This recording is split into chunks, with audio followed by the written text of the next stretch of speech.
నా పేరు లక్ష్మీ సాధన్. నేను metallurgy department second year. And మేము ప్రాజెక్ట్ ఏంటిదంటే మెటల్యూషన్ మా ప్రాజెక్ట్ పేరు. అండ్ పార్ట్ ఆఫ్ ద ప్రాజెక్ట్లో ఇది 3D ప్రింటింగ్ వర్క్. ఈ 3D ప్రింటింగ్ వర్క్లో ఏమవుతుందంటే ఇక్కడ ఒక ఫిలామెంట్ ఉంటుంది, PLA దీని పేరు పాలీలాక్టిక్ యాసిడ్. ఈ ఫిలామెంట్ అనేది ఒక 230 డిగ్రీ సెల్సియస్లో బర్న్ అయ్యి ఇలా ఈ బెడ్లో లేయర్ బై లేయర్ ఫామ్ అవుతుంది. లేయర్ బై లేయర్ ఫామ్ అయ్యి లాస్ట్కి 7 hours తర్వాత మనకి స్ట్రక్చర్ వస్తుంది.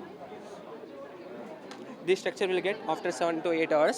This structure, what happens is this is a 3D printing. This works on the additive manufacturing, a layer by layer formation by that. Event అనేది 3 days నడుస్తుంది. ఈ 3 daysలో మాకు ఇచ్చిన పని ఏంటంటే ఫ్యాకల్టీ సపోర్ట్ తోటి మొత్తం వీళ్ళకి వచ్చే ఆడియన్స్ అందరికీ ఈ మొత్తం టెక్నాలజీ గురించి, లేటెస్ట్ టెక్నాలజీస్ అవన్నీ వాళ్ళకి చూపెట్టాలి. ప్రతి ఇప్పుడు కరెంట్ వల్ల ఏముంది, ఏం నడుస్తుంది, ప్లస్ కొత్త టెక్నాలజీ ఎలా ఇంప్లిమెంట్ చేస్తున్నారు, బయట ఎలా వాడుతున్నారు, అవన్నీ మాకు చెప్పడానికి మాకు మోటివేషన్ ఇచ్చారు. మాకు ఆల్మోస్ట్ ఒక 2-3 days వర్క్ వీటి మీద పనిచేసి మాకు చెప్పారు.